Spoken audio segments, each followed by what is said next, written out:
My 10-year marriage had been a roller coaster, filled with highs and lows, but nothing could have prepared me for the earth-shattering revelation that was about to rock my world.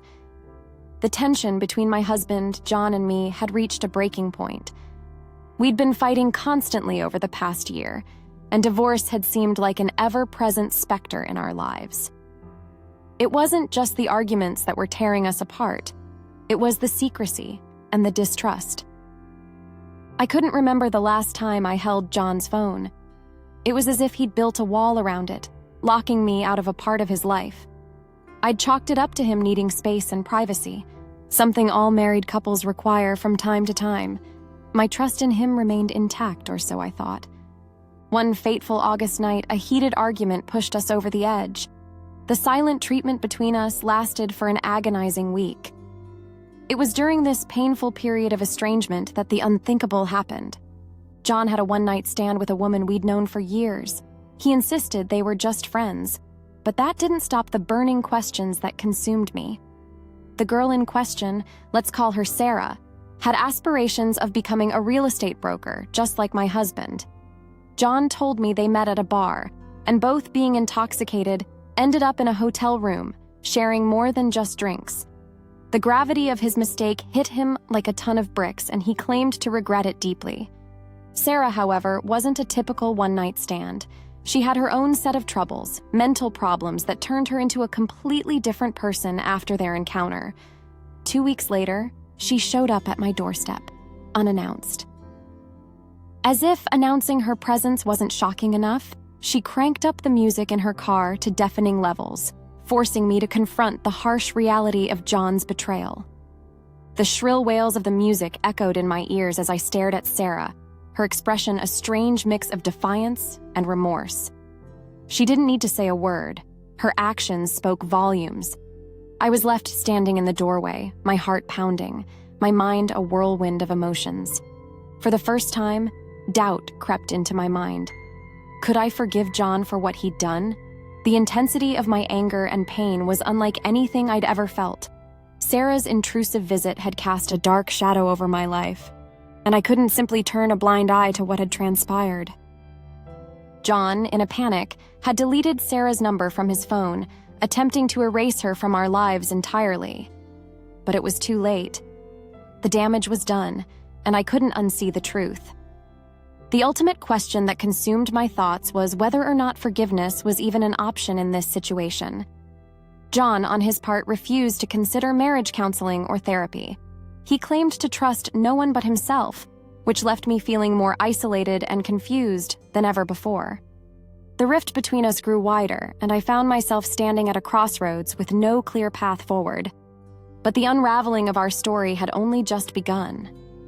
The true extent of John's involvement with Sarah was still a mystery, and I couldn't ignore the fact that his decision to avoid therapy was raising more questions than answers. The uncertainty gnawed at me like a festering wound that refused to heal. Was there more to John's betrayal than met the eye? Would I be able to forgive him and salvage our marriage, or was this the beginning of the end? As I grappled with these questions, the plot thickened, leaving me hanging on the precipice of an abyss, unsure of what lay ahead. The week that followed Sarah's intrusive visit was marked by an eerie silence in our home. John and I continued to coexist under the same roof, but our interactions were limited to the most basic of necessities. The weight of the knowledge that he'd betrayed our marriage hung heavy in the air, and it seemed like we were both avoiding the inevitable confrontation. While the outward calm prevailed, inside, my mind was a tumultuous sea of doubt and fear. I couldn't help but reflect on the events leading up to this dark chapter in our relationship. How had we reached this point? It felt like we had been on a collision course with disaster for some time now. During that silent week, the questions gnawed at me like insatiable monsters. Why had John grown so distant over the past year, refusing to let me anywhere near his phone? What secrets had he hidden behind its locked screen? I couldn't shake the feeling that there was more to his actions than met the eye. Despite our constant fighting and arguments, I'd always believed in the strength of our love. It had carried us through the trials of the past decade, and I'd never once considered that it might not be enough to weather this storm. But John's distant demeanor and the haunting image of Sarah's visit made me question everything I'd held dear. As the week dragged on, I found myself revisiting memories, searching for signs that I might have missed. Was there a point in our relationship where things started to unravel? I couldn't pinpoint a single moment, but the constant bickering and tension had worn us down slowly, like water eroding stone. Then there was John's phone. It had become an impenetrable fortress, a symbol of the chasm that had grown between us. I tried to remember the last time I'd held it in my hands, but the memory eluded me. It was as if he had something to hide, something he was unwilling to share with me. The more I thought about it, the more I couldn't help but wonder if Sarah was just the tip of the iceberg. John's secretive behavior had taken on a new, sinister meaning. The pit in my stomach grew deeper, and I realized that I had to confront him. We couldn't continue to live in this suffocating silence, but as I approached him one evening, the words caught in my throat. The room was thick with tension, and I feared that anything I said might push us further apart. We exchanged glances, but neither of us was willing to break the ice. The silence was broken by the ringing of John's phone. It was a sound that had become all too rare in our home. He glanced at the screen, his face paling as he read the incoming message. The name on the display was one I'd never seen before. It was as if a dark cloud had descended upon us. He quickly silenced the phone, his eyes avoiding mine. My heart pounded in my chest, and I could feel the tears welling up in my eyes. The message was the final straw, and I knew that I couldn't avoid this confrontation any longer. Our marriage hung in the balance, and I was determined to get to the truth, no matter the cost. The message on John's phone continued to taunt me, a menacing presence that I couldn't ignore. It was as if the universe conspired to force us to confront the turmoil that had been festering beneath the surface for far too long. I needed answers, and I needed them now. With trembling hands and a heart heavy with fear, I mustered the courage to break the silence that had plagued our home for days. "Who was that message from, John?" I asked, my voice quivering with a mixture of anxiety and anger. John's eyes darted back and forth between me and the phone, his hesitation casting a long, awkward shadow over our living room. "It's no one important," he replied, his tone unconvincing even to his own ears. But I couldn't let it go. I had seen the name on the screen, a name I had never encountered before. The darkness that had infiltrated our relationship demanded answers, and I was determined to get them. "If it's not important, then show it to me," I urged, my voice growing firmer. Reluctantly, John handed me his phone, but not before attempting to delete the message. His fumbling fingers only served to raise my suspicions further. The message, however, remained on the screen, and as I read the words, a new wave of pain and betrayal washed over me. It was from Sarah, the very woman who had appeared at our doorstep with her deafening music and tumultuous emotions. She wrote, "I can't forget what we did. I need to see you again." The message was a chilling reminder of the night that had shattered my world. Anger and sorrow mingled inside me, creating a tempest that threatened to consume me whole. The realization that Sarah's presence in our lives was far from over hit me like a sledgehammer. I'd assumed that her visit was a one-time act of vengeance, but it was clear that she harbored an unsettling fixation on my husband. John's face paled as he saw the message on his phone, and he struggled to find the right words. "I told her it was a mistake, that it couldn't happen again," he stammered, his gaze shifting away from mine. "I thought she'd understand and move on." But I couldn't simply accept his explanation. The situation had grown far more complicated than I'd ever imagined, and the sense of betrayal was overwhelming. "How could you let it get to this point, John?" I demanded, tears of frustration streaming down my cheeks. "Why didn't you tell me about this before?" John's silence hung in the air like a heavy fog, and for the first time, I began to question whether there was more to his relationship with Sarah than he had admitted. It was as if I had stumbled into a tangled web of deceit, and I didn't know how to find my way out. As the evening wore on, we engaged in a painful and tumultuous conversation. John confessed to keeping Sarah's messages a secret, believing that it was a problem he could handle on his own. He reiterated his regret for the one-night stand but insisted that there was nothing more between them. But as I looked into his eyes, the doubt that had taken root in my heart refused to dissipate. Sarah's obsessive message and her earlier visit had shattered any illusion of a clean slate. The rift between us had deepened, and I knew that this was a challenge we couldn't face alone. I suggested that we consider marriage counseling or therapy, a lifeline that could potentially salvage our relationship. However, John's response left me reeling. "I can't trust anyone with our problems," he said, his words filled with an unyielding resolve that left me questioning whether our marriage could ever be mended.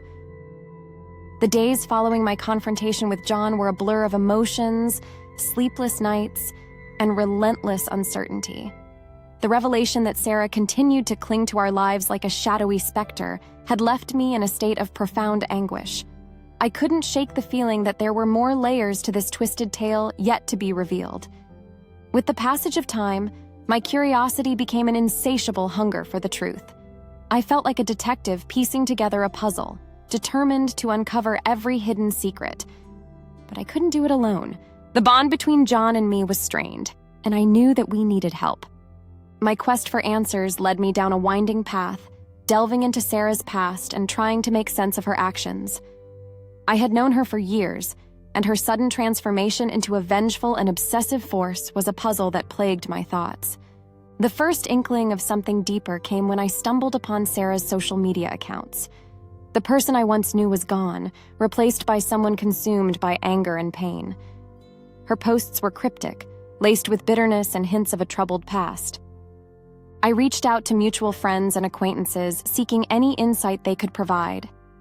The pieces of the puzzle began to fall into place, revealing a history of failed relationships and emotional turmoil. Sarah's descent into darkness had been a gradual one, and it appeared that the night she spent with John had pushed her over the edge. As I dug deeper, I uncovered a heartbreaking truth. Sarah had a history of mental health struggles, including severe depression and anxiety. Her behavior was not just a reaction to a one-night stand, it was the manifestation of deeper emotional scars. But the more I discovered about Sarah's past, the more questions it raised. What had driven her to seek solace in the arms of my husband? Why had Joan allowed it to happen? I couldn't ignore the growing suspicion that there was more to their connection than either of them was willing to admit. It was during one of my late-night online searches that I stumbled upon a message board dedicated to infidelity and its aftermath. Reading the stories of others who had been through similar ordeals, I found myself immersed in a world of heartache, betrayal, and occasionally redemption. I shared my own story under a pseudonym, seeking guidance and empathy from strangers who had faced similar trials. Their responses were a mix of support and tough love, but one comment stood out among the rest. It was from a user who had been through a situation remarkably similar to mine. This anonymous individual shared a story that sent shivers down my spine. They had been in a marriage that had been plagued by secrecy and distrust, much like mine.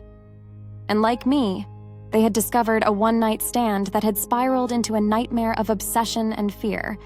But what struck me most was their warning. Be prepared for more secrets to unravel. The truth can be a double-edged sword, and the path to forgiveness is riddled with thorns. As I read those words, I couldn't help but wonder if I was prepared for what lay ahead. The silence in our home persisted, but now it was a different kind of silence, one filled with unspoken doubts and fears. My thoughts turned to John, who had become increasingly distant since our confrontation. The gap between us was growing, and I knew that the decision I would have to make in the coming days was one that could reshape the course of our lives. As the days turned into weeks, I became consumed by the web of secrets that had entangled our lives. The revelations about Sarah's troubled past and her obsession with my husband continued to haunt my thoughts. I knew that understanding the depth of her fixation was key to unraveling the mystery that had plagued our marriage. The more I delved into Sarah's life, the clearer it became that she had fixated on John long before that fateful night. Her social media was a labyrinth of cryptic messages and images, all seemingly directed at him. It was as though she had woven a tapestry of her obsession, and I couldn't tear my eyes away from it. One evening, while scrolling through her posts, I stumbled upon a series of old photographs. They depicted John and Sarah together at various social events and gatherings. They seemed like innocent snapshots, friends enjoying each other's company.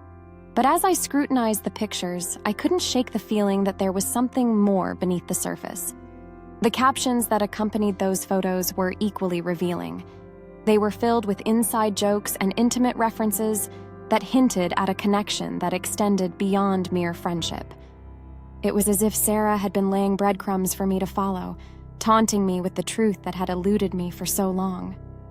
I couldn't help but feel a surge of anger and betrayal. John had insisted that he and Sarah were just friends, but these images and messages suggested otherwise. The trust that had once been the foundation of our marriage was shattered, and I was left with a gaping void in my heart. With this newfound evidence, I confronted John once again, demanding that he explain the nature of his relationship with Sarah. His face paled and he was visibly shaken, but he remained adamant that it had been nothing more than friendship. The tension in our home grew palpable, our every interaction laden with unspoken doubt. I couldn't ignore the feeling that we were living in a house of cards, and the slightest breeze could bring it all crashing down. The sense of impending doom intensified when Sarah reappeared in our lives, this time in a more disturbing manner. She began sending handwritten letters, filled with confessions of love and anguish. They were delivered to our doorstep, each one more unsettling than the last. In one of the letters, she declared, "I'll never let him go." It was a chilling promise that sent shivers down my spine. The depths of her obsession were becoming increasingly clear, and I realized that we were dealing with a force that was beyond our control. John and I had heated arguments about how to handle Sarah's intrusion into our lives. He insisted on ignoring her, hoping that she would eventually move on. But I couldn't shake the feeling that we were in danger, that Sarah's fixation was spiraling into something dark and unpredictable. One evening, as the sun dipped below the horizon, I heard a car pull up outside our home. I peered through the curtains, and my heart sank. It was Sarah. She had returned, this time with a determined look in her eyes. As she approached our door, I could feel the tension in the air reaching a breaking point. Sarah's arrival at our doorstep that evening was a disconcerting sight. Her gaze was unfaltering, her posture resolute. It was evident that she had no intention of fading into the shadows. As she rang the doorbell, a jolt of fear coursed through me. The sound of her voice on the intercom was shaky, almost pleading. "Please, just hear me out," she implored, her tone a stark contrast to the determination in her eyes. The decision to let her in was not one made lightly. John and I exchanged worried glances, torn between the curiosity to finally understand her perspective and the fear of what she might reveal. Against our better judgment, we allowed her into our home, hoping that this confrontation would offer some closure to the nightmare that had become our lives. Once inside, Sarah's demeanor was a stark departure from the aggressive presence she had displayed during her last visit. Her vulnerability was apparent, and it was as if she had come to us with a heavy burden, one she was finally ready to share. Tears welled in her eyes as she began to speak, her voice trembling. "I know I've caused you both pain," she admitted, her words filled with a raw sincerity that caught us off guard. "But there's something you need to know." As she continued, the story she unveiled was one we could hardly believe. Sarah revealed that her mental health struggles had been her constant companions for as long as she could remember. The night she spent with John had been an attempt to find solace, a fleeting escape from her own demons. "I thought he was different," she confessed, her gaze locked onto John, who shifted uncomfortably in his seat. "I thought he could save me from myself." The weight of her words hung in the air, heavy and oppressive. It was clear that Sarah's obsession with John had been born out of desperation, a misguided hope that he could provide the stability and security she so desperately sought. Sarah's revelation left me torn. On one hand, I couldn't help but feel a measure of empathy for her struggles. On the other, the pain and turmoil she had brought into our lives were undeniable. It was a difficult line to walk, and I wasn't sure where it would lead. But the most shocking revelation was yet to come. Sarah's confession took an unexpected turn as she revealed that she wasn't the only one keeping secrets. It turned out that John had known about her struggles all along, even before that ill-fated night. He had been trying to help her in secret, fearing that I wouldn't understand. "I never wanted to hurt you," John whispered, his voice filled with regret. "I thought I could save her, but I didn't realize the damage it would cause." The truth was both comforting and infuriating. John's secret had added a new layer of complexity to an already tangled web. His intentions had been noble, but his actions had only deepened the wound. As we grappled with the revelation, Sarah made a desperate plea. She wanted to seek professional help for her mental health struggles, and she implored us to support her in this journey. It was a turning point, a chance for redemption and healing. But the decision was not one to be made lightly, and it left us teetering on the edge of an uncertain future. The days that followed Sarah's revelation were a whirlwind of emotions and decisions. Her desperate plea for help had added a new dimension to the already complicated tapestry of our lives. John and I found ourselves grappling with a question that had no easy answer. Could we find it in our hearts to forgive and support her in her journey toward recovery? We decided to take a tentative step forward and agreed to accompany Sarah to her first therapy session. It was a tense car ride, filled with awkward silences and a palpable sense of uncertainty. Sarah's fragile hope was evident in her eyes, and we couldn't ignore the opportunity to help her heal. The therapist's office was a quiet, serene space, a stark contrast to the turmoil that had dominated our lives. As we sat down, Sarah began to recount her struggles, laying bare the depths of her emotional pain and despair. The therapist, a calm and empathetic presence, guided the conversation with a gentle hand, helping Sarah explore the roots of her mental health issues. Her stories painted a picture of a turbulent past, marked by trauma and loss. It was evident that her actions had been driven by a desperate need for stability and understanding. John and I sat in silent support, listening to her journey unfold. It was a sobering experience, one that brought us face to face with the human frailty that had driven her to our doorstep. As the therapy session concluded, the therapist provided a glimmer of hope. With time, understanding, and professional help, Sarah might find the path to recovery. The prospect of healing was a beacon in the darkness, but it was one that required commitment from all parties involved. Back at home, the atmosphere was different. The silence was no longer suffocating. It had transformed into a space for contemplation. Our conversations with Sarah had opened a door to empathy and compassion, even as we navigated the uncharted waters of forgiveness and healing.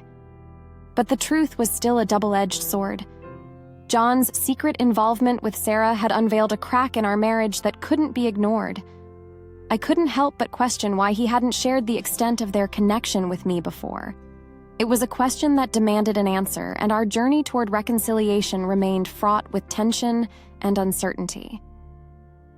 As we sat in the dimly lit living room, the question that hung in the air was whether we could rebuild the trust that had been shattered. Our marriage had weathered storms before, but this one felt different, deeper, and more challenging. Again, I proposed the idea of couples therapy, a way for John and me to address the fissures that had grown between us. It was a decision that required vulnerability and a willingness to confront the pain that had accumulated over the years. John's reluctance was evident, but I was determined to bridge the gap that had divided us. The decision to pursue couples therapy was a significant milestone in our journey to mend the shattered trust in our marriage. Yet, as we embarked on this path, the tension in our home remained palpable. The emotional chasm that had grown between John and me was not one that could be bridged with a simple declaration of intent. It was a perilous journey fraught with challenges and uncertainties. Our first therapy session was a whirlwind of emotions. The therapist created a safe space for us to voice our grievances and concerns, but the wounds of the past were too fresh to heal in a single session. It was evident that the road to recovery would be long and arduous. As we delved into our issues, the true extent of our problems became apparent. Our communication had broken down, and our emotional intimacy had withered away. The constant fighting and secrecy had taken a heavy toll on our marriage, and it was clear that addressing these issues would be a delicate and painful process. It was during one therapy session that John finally opened up about his involvement with Sarah.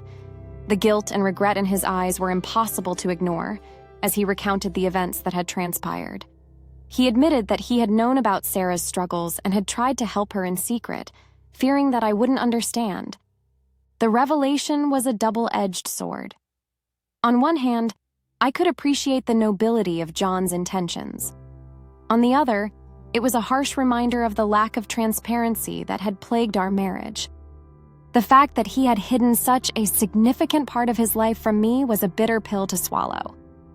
The therapist encouraged us to address our individual issues as well. It was during these private sessions that I confronted the lingering doubts and fears that had been eating away at me. Could I truly forgive John for his indiscretion? Could our marriage ever be restored to the bond we had once shared? The weeks turned into months, and the therapy sessions became a regular part of our lives. We made small, tentative steps towards rebuilding our relationship, but it was clear that the wounds of the past ran deep. The trust that had been shattered couldn't be easily mended. One evening, as we sat in the therapist's office, the question of forgiveness hung heavy in the air.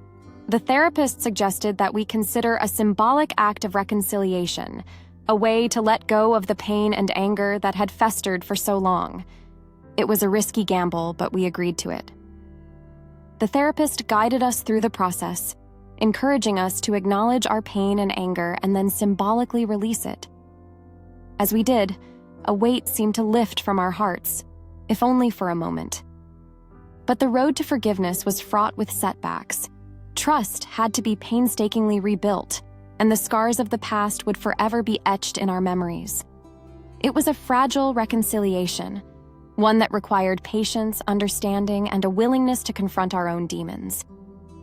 As the weeks turned into months, the grueling process of healing and rebuilding our fractured marriage continued. The therapy sessions had become a cornerstone of our lives, a space where we confronted the darkest corners of our relationship and ourselves. It was a treacherous journey marked by small triumphs and painful setbacks. The wounds of the past were far from healed, but we were determined to move forward, together. Our communication improved, and we began to rediscover the emotional intimacy that had eluded us for so long. The road to forgiveness was fraught with uncertainty, but we clung to the fragile hope that our love could endure. It was during one of our therapy sessions that an unexpected revelation sent shockwaves through our fragile reconciliation. John, in a moment of painful confession, admitted to having contact with Sarah once more. The therapist had urged us to be transparent and honest, and John had taken the first step by revealing this secret. The news hit me like a sledgehammer. The progress we had made, the trust we had painstakingly rebuilt, seemed to crumble in an instant. John's insistence that the contact was innocent, that he was merely trying to ensure her well-being, did little to ease the tidal wave of anger and betrayal that washed over me. The therapist urged us to address this breach of trust, to confront the pain and anger it had reignited. It was a harrowing conversation, one that left us both emotionally raw and vulnerable. The question of whether our marriage could withstand this latest blow hung heavy in the air. As the days passed, the specter of Sarah loomed large over our lives once more. It became clear that her presence was a divisive force that had the power to tear us apart. Her ongoing fixation with John was like a never-ending storm, one that we were ill-equipped to weather. In a desperate bid for closure, we reached out to Sarah, urging her to seek help for her mental health struggles. The therapist provided guidance on how to approach the situation, but the outcome remained uncertain. It was a risky gamble, one that could either bring us peace or plunge us further into the chaos of the past. Sarah's response was unexpected. She agreed to enter a mental health program, a decision that offered a glimmer of hope. It was a small victory, but one that carried the promise of a fresh start. Yet, the scars of the past couldn't be erased so easily. John's breach of trust had left a deep wound, one that threatened to unravel the progress we had made in therapy. The question of whether our love could endure this latest blow remained unanswered. The aftermath of John's revelation and Sarah's continued presence in our lives cast a long, ominous shadow over our attempts at reconciliation. The trust we had worked so hard to rebuild had been strained to its limits, and our fragile marriage teetered on the edge of a precipice. In the wake of John's breach of trust, the therapist encouraged us to confront the pain, anger, and resentment that had resurfaced. The therapy sessions became a battleground of emotions as we struggled to navigate the treacherous terrain of our relationship. It was a painful process, one that forced us to reevaluate our commitment to each other and to the future we had once envisioned. Sarah's decision to enter a mental health program was a glimmer of hope, a small step towards closure and healing. Yet it was clear that her presence would continue to be a disruptive force in our lives, a constant reminder of the darkest chapter of our marriage. The ongoing therapy had provided a space for us to communicate openly, to air the grievances and doubts that had festered for so long. But the wounds of the past were far from healed, and the question of whether forgiveness was truly possible remained unanswered. One evening, as we sat in the therapist's office, the conversation took an unexpected turn. The therapist proposed a radical idea: to embark on a journey of forgiveness, not just for each other, but for ourselves. It was a daunting task, one that required letting go of the pain and anger that had consumed us. It was a risk we were willing to take, a gamble on the possibility of a future that wasn't defined by the scars of the past. We embarked on this journey, supporting each other as we grappled with the ghosts of our history. The process was slow and painful, marked by moments of doubt and vulnerability. But as we began to let go of the pain, a fragile sense of peace began to emerge. It was a peace that allowed us to glimpse a future that wasn't defined by the mistakes of the past. Our relationship remained a work in progress, a tapestry of love and forgiveness, woven with threads of pain and betrayal. The scars of the past would never truly disappear, but they had become a part of our story, a reminder of the strength of our love and our commitment to one another. The journey of forgiveness and healing had become the defining chapter of our lives. It was a path fraught with pain, anger, and uncertainty, but it was also a path of rediscovery and redemption. We had chosen to confront our past, not as a burden, but as a catalyst for transformation. As we continued therapy, we began to see glimpses of the future we had longed for, a future where trust could be rebuilt, where love could endure, and where the scars of the past no longer held us captive. The process was slow and arduous, but it was also filled with moments of tenderness and understanding. Our communication had improved significantly, and the emotional intimacy that had been lost over the years began to return. We learned to lean on each other for support, to confront our fears and insecurities together, and to navigate the challenges that life presented with a newfound resilience. The presence of Sarah in our lives had not disappeared, but it had shifted from a disruptive force to a reminder of the strength of our love. Her journey towards recovery continued, and while her path remained separate from ours, we couldn't help but feel a sense of empathy and hope for her future. The therapist had become a guiding light in our journey, providing us with the tools to navigate the complex terrain of forgiveness and reconciliation. It was under her guidance that we began to understand the power of forgiveness, not as an act of erasure, but as a choice to let go of the pain that had held us captive. One evening, as we sat in the therapist's office, the topic of closure arose. We realized that closure wasn't a destination. It was a continuous process of healing and growth. It was an acknowledgement that the wounds of the past would always be a part of our story, but they didn't have to define our future. With this newfound understanding, we made the decision to let go of the pain and resentment that had haunted us for so long. It was a symbolic act of closure, a declaration that we were ready to embrace the future with open hearts and a renewed sense of hope. The journey of forgiveness was far from over, and the road ahead remained uncertain. But as we walked hand in hand, we knew that we had the strength to face whatever challenges lay ahead. Our love had endured the darkest of storms, and it had emerged stronger, more resilient, and more profound.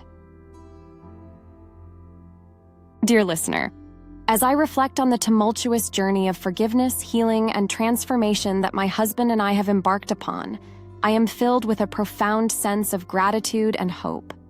Our story has been one of pain and betrayal, of secrets and scars, but it has also become a testament to the enduring power of love and the strength of the human spirit. The road to forgiveness is not an easy one. It is marked by moments of doubt, pain, and uncertainty. It requires a willingness to confront the darkest corners of our hearts, to let go of the pain and anger that have held us captive, and to embrace a future defined by love, understanding, and resilience. Our journey has taught us that forgiveness is not a one-time act, but an ongoing choice. It is a choice to release the burdens of the past and to look forward with open hearts and a renewed sense of hope. It is a choice to acknowledge that the scars of the past will always be a part of our story, but they do not have to define our future. The presence of the other woman in our lives was once a source of disruption and pain, but it has also become a symbol of hope and resilience. Her journey towards recovery remains separate from ours, but we cannot help but feel a sense of empathy and encouragement for her future. Our marriage, once marred by secrecy and distrust, has been reborn. Our communication is now a source of strength, and our emotional intimacy has been reignited with a newfound intensity and tenderness. We have discovered that love, when nurtured with understanding and patience, can endure even the darkest of storms. As we continue on this path of forgiveness and healing, we are acutely aware that the road ahead will still have its challenges. But we face them with the knowledge that we are not alone, that our love is a force that can withstand the trials of time and adversity. Our story is one of redemption, a testament to the transformative power of forgiveness and the resilience of the human heart. We hope that our journey serves as a source of inspiration for those who have faced similar trials, a reminder that love has the capacity to heal and renew, and that forgiveness is a choice that can shape a future filled with hope and possibility. With love and gratitude, and thank you for listening to my story.